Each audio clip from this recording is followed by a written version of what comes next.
Peter, the rock of the church. Have you ever wondered why God chooses the weak to reveal his strength? Why he builds his kingdom not upon perfection, but upon a heart that dares to love despite its flaws?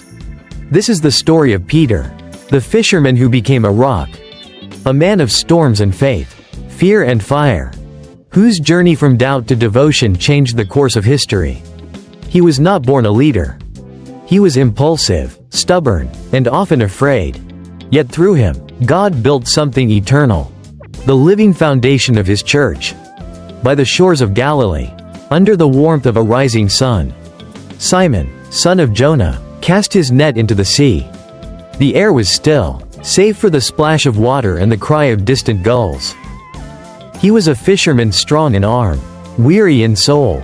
He had no idea that his ordinary morning would soon become extraordinary. As he hauled in his empty nets, a voice called from the shore, "Put out into the deep water, and let down your nets for a catch." Simon hesitated. "Master, we have toiled all night and caught nothing," he said. "But at your word, I will let down the nets." The nets sank deep and suddenly, they filled. Fish swarmed so heavily that the ropes strained and the boats nearly sank. Awe washed over Simon. He fell to his knees before Jesus and said, "Depart from me, Lord, for I am a sinful man." But Jesus smiled. "Do not be afraid," he said, "from now on, you will catch men." From that moment, Simon left his nets, his boat, his old life, and followed the Master. Jesus renamed him Peter, the rock. Not because he was strong, but because one day he would be. Peter walked beside the Son of God, witnessing miracles that defied imagination. The blind seeing, the lame walking, the sea obeying his voice. He saw the glory of God shining through human flesh, and yet struggled to understand its mystery. One night, as the disciples rowed across the lake, a storm rose fierce and wild. Winds howled, waves crashed, and then through the chaos they saw him. Jesus walked upon the waters. The disciples cried out in fear, thinking they had seen a ghost. But Jesus said, "Take courage, it is I, do not be afraid." Peter, heart pounding, called out, "Lord, if it is you, command me to come to you on the water." "Come," said Jesus.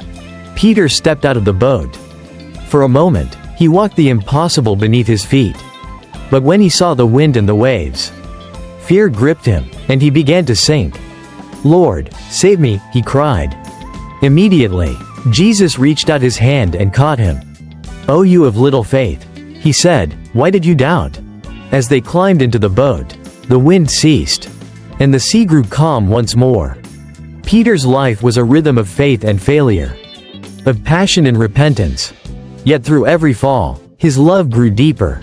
When Jesus asked, "Who do you say that I am?" Peter answered boldly, "You are the Christ, the Son of the living God." And Jesus replied, "Blessed are you, Simon son of Jonah. For flesh and blood has not revealed this to you, but my Father in heaven. And I tell you that you are Peter. And on this rock I will build my church, and the gates of hell shall not prevail against it." It was a promise and a prophecy. But before Peter could become the rock, he would have to be broken. At the Last Supper, Peter swore his loyalty. "Lord, I am ready to go with you to prison and to death." Jesus looked at him with sorrowful love and said, "Before the rooster crows today, you will deny me 3 times." Peter's heart burned. "Never," he said. Yet when the night grew dark and soldiers came to arrest Jesus, Peter's courage faltered. In the courtyard, as the fire flickered and shadows danced on the walls, a servant girl pointed at him. "You were with Jesus of Galilee." Peter shook his head. "I do not know what you are talking about." Another voice accused him. "You are one of them." "I am not," he insisted. Finally, a man said, "Your accent betrays you. You are a Galilean." And Peter swore, "I do not know the man." At that moment, a rooster crowed. Jesus turned and looked at Peter through the crowd. That look, not of anger, but of wounded love, broke Peter's heart. He ran into the night and wept bitterly. 3 days later, the tomb was empty. The risen Christ appeared to his disciples.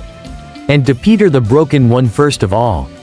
Later, by the same sea where their journey had begun, Jesus appeared again. The disciples were fishing when a voice from the shore called out, "Cast your net on the right side of the boat." The net filled instantly just like before. John whispered, "It is the Lord." Peter did not wait. He plunged into the water and swam to the shore. There, beside a small fire of burning coals, Jesus waited. He looked at Peter and asked, "Simon, son of Jonah, do you love me?" Peter answered, "Yes, Lord, you know that I love you." "Feed my lambs," said Jesus. Again he asked, "Simon, son of Jonah, do you love me?" Peter replied, "Yes, Lord, you know that I love you. Take care of my sheep." A third time, Jesus said, "Do you love me?" Peter was grieved, remembering his 3 denials. But he answered, "Lord, you know all things. You know that I love you." Jesus said, "Feed my sheep." And in that moment, the fisherman became a shepherd. Grace restored what guilt had broken. From that day on, Peter became the pillar of the early church. The timid disciple turned fearless witness. He stood before crowds in Jerusalem and proclaimed, "Jesus Christ, whom you crucified, is risen." 3,000 souls believed that day.